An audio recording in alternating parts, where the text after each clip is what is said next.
When it comes to building skyscrapers, there is no piece of construction equipment more essential than the tower crane. These heavy lifting machines dominate city skylines, hoisting materials and machinery to some of the highest construction sites on Earth. They have become a part of everyday life in almost every major city as contractors race to build high-rise after high-rise, and more than 100,000 can be found in operation around the world at any given time.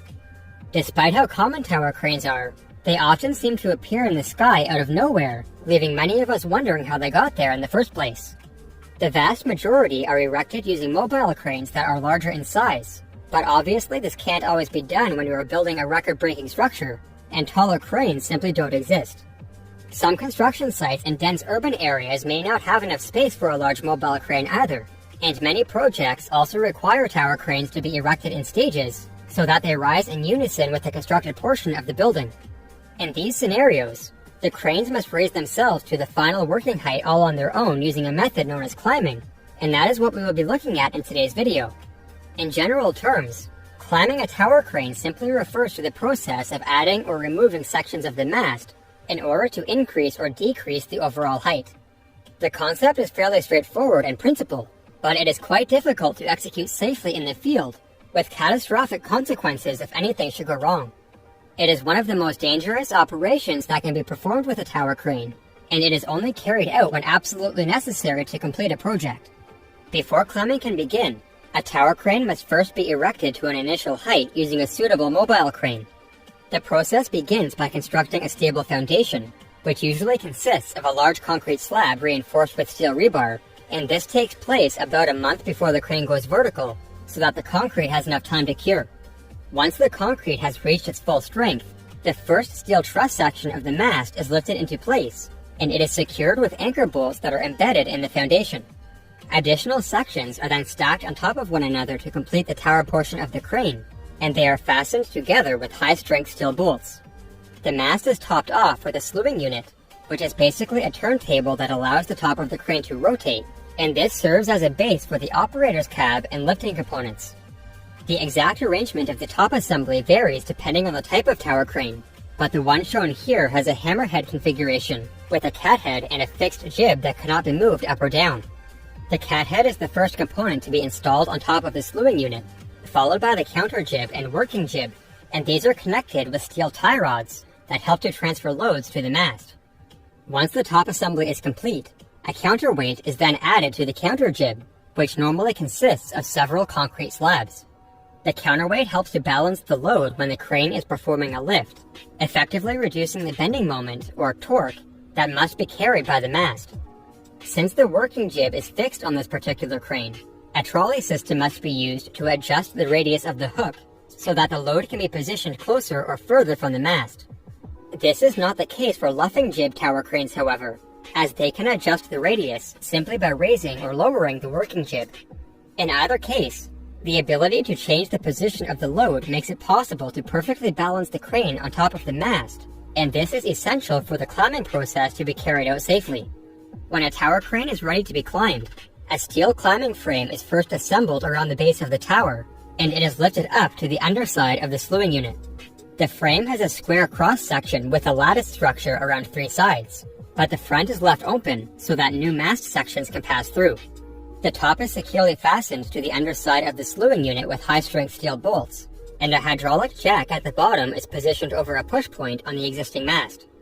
A new mast section is then hoisted up to the frame, where it is either placed on a steel tray or suspended from a guide rail that extends out above the opening. At this point, the top of the crane must be perfectly balanced over the jack before it can be lifted, which is accomplished by placing a weight on the hook to offset the counterweights. An additional mast section is typically used for this, and it is positioned at a precise radius from the mast so that there is no net moment applied onto the climbing frame.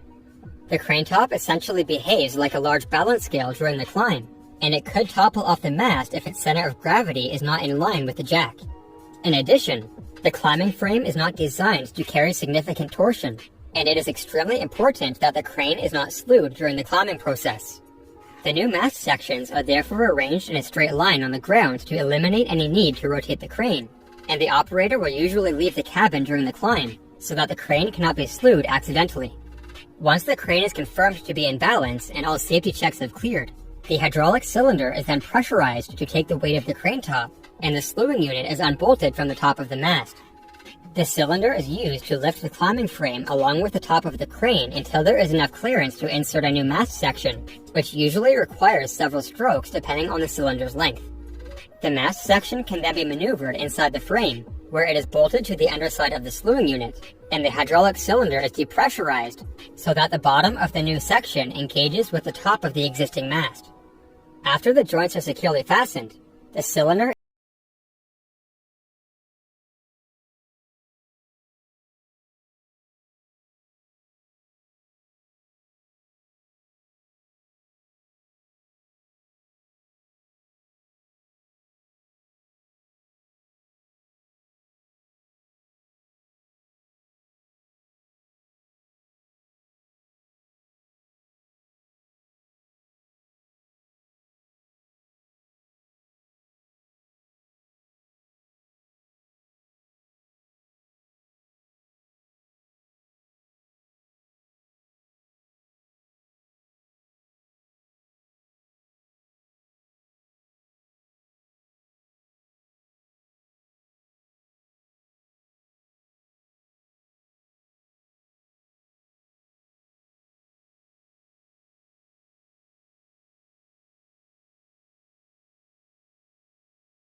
Tower cranes play an essential role in countless construction projects all around the world, and their ability to climb upwards entirely on their own means there is virtually no